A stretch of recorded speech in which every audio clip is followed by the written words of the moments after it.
के जाल बाना तुलनी है लाल लाल बाटे घुंघराल उनका तुलनी है लाल उनका घुंघराल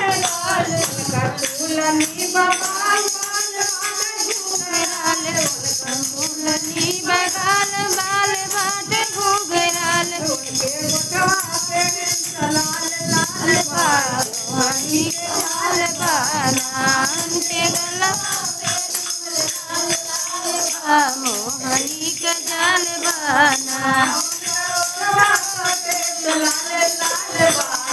मोहनी के जाल बाना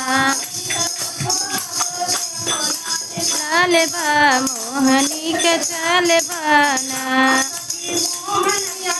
लाल बा मोहनी के जाल बाना सखी मोहन के अखिया कमाल मोहनी के चाल बाना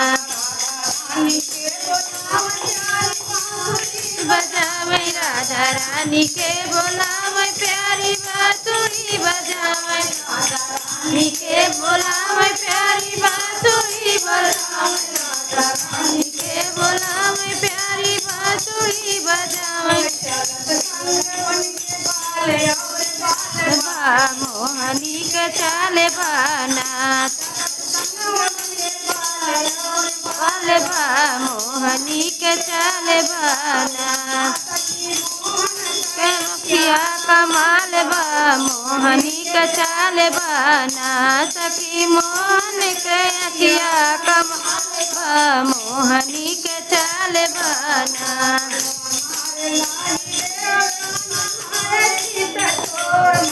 मार लाही लोर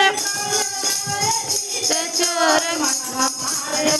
लोर काना करती चोर हिलोर काना करती चोर मोहनी के चाल बाना उनके